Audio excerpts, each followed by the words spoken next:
নমস্কার বন্ধুরা, কিচেন মাতা চ্যানেলে আপনাদের সবাইকে স্বাগত জানাই। আশা করি আপনারা সবাই ভালোই আছেন। আমি আজকে আপনাদের সঙ্গে খুব সহজ একটি ডিম দিয়ে রেসিপি শেয়ার করব। আমি বানাবো দারুণ টেস্টি এবং খুব সহজ চিজি স্ক্রাম্বলড এগ। তো চলুন বানানোটা শুরু করি। আমি বানানোর জন্য প্রথমে 4টে ডিম নিয়েছি। এবার একটা বাটিতে ফাটিয়ে নেব ডিম 4টে। এই রান্নাটি কিন্তু খুব সহজ এবং খুব কম সময়ে হয়ে যায়। রুটি, পরোটা, ব্রেড যে কোনো কিছুর সাথে কিন্তু খেতে দারুণ লাগে। যাই হোক, আমি এই 4টে ডিমের মধ্যে একটু নুন, একটু গোলমরিচ দিয়ে ভালো করে কিন্তু ফেটিয়ে নিতে হবে এটা। এই রান্নাটি কিন্তু খুব সহজ। এবার এর মধ্যে আমি একটা চপারের মধ্যে কয়েক কোয়া রসুন, বেশ 10-12 কোয়া মতন রসুন নিয়ে এটাকে চপারে ভালো করে চপ করে নিচ্ছি। এরম একটা চপার থাকলে খুবই সুবিধা হয় এবং খুব তাড়াতাড়ি রান্নাটা কিন্তু শুরু করা যায়। যাই হোক, এবার চপ করা হয়ে গেছে রসুন। আমি ফ্রাইং প্যানে 1 চামচ তেল দিয়ে তেলটা একটু গরম হলে এবার এই ডিমটাকে ছেড়ে দিলাম। এই রান্নাটি কিন্তু একটু অন্যরকম। আমি যেভাবে করছি সেভাবেই দেখে করবেন, তাহলে কিন্তু খেতে খুব ভালো হবে। ডিমটা কিন্তু পুরো ভুর্জি করে ফেলতে হবে না। এইভাবে আমি যেভাবে দেখাচ্ছি এইভাবে কিন্তু আস্তে আস্তে করে টেনে টেনে ডিমটাকে পুরো ভাজতে হবে। ডিমটা যেন একদমই লাল করে ভাজা না হয়, তাহলে কিন্তু একদমই খেতে ভালো লাগবে না। আর এই সময় গ্যাসের আঁচটা একদম কম রাখবেন। একদম লো ফ্লেমে এটাকে এইভাবে নাড়াচাড়া করে উল্টে পাল্টে আলতো হাতে একদম এইভাবে কিন্তু ডিমটাকে ভাজতে হবে।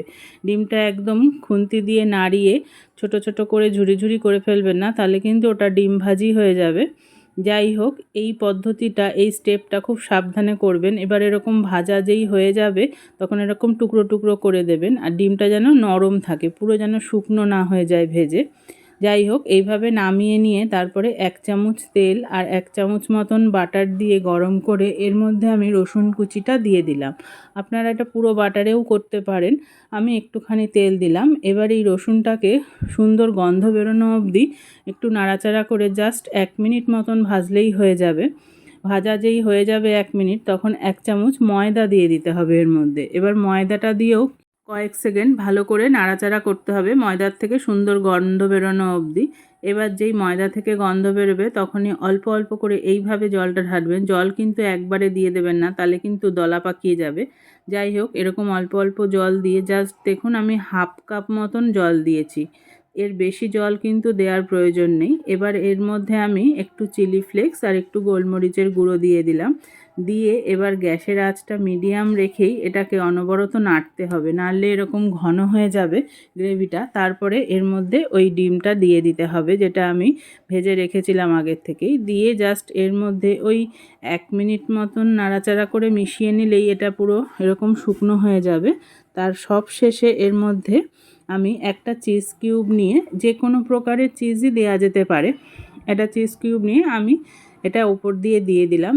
দিয়ে এবার গ্যাসের আঁচটা কিন্তু আমি সঙ্গে সঙ্গে বন্ধ করে দিয়েছি, আর কিন্তু জ্বালানোর প্রয়োজন নেই। এবার এই গরমের মধ্যেই এই চিজটা দিয়ে একটুখানি নাড়াচাড়া করলে কয়েক সেকেন্ড চিজটা একদম মেল্ট হয়ে যাবে আর সুন্দর ক্রিমি টেক্সচার তৈরি হবে। স্ক্র্যাম্বলড এগ কিন্তু একদম তৈরি। আমি এটা পাশে রেখে আমি টোস্ট কটা করে নিচ্ছি। ব্রাউন ব্রেড দিয়ে বাটার দিয়ে একটুখানি এপিট ওপিট করে সেঁকে, লালচে করে সেঁকলেই ভালো লাগবে খেতে। টোস্ট বানিয়ে নিয়ে এবার আমি সার্ভ করে দিচ্ছি চিজি স্ক্র্যাম্বলড এগ তার সাথে বাটার টোস্ট। দেখুন কেমন লাগছে দেখতে, দারুণ খেতে হয় কিন্তু এটা। আপনারাও বাড়িতে এইভাবে বানিয়ে দেখবেন, খুব সহজে এবং খুব কম সময়ে কিন্তু এটা তৈরি হয়ে যায় আর খেতে অসাধারণ হয়। তা আপনারাও বাড়িতে এইভাবে বানিয়ে দেখবেন। ভালো লাগলে একটা লাইক দেবেন আর চ্যানেলটি সাবস্ক্রাইব করতে ভুলবেন না।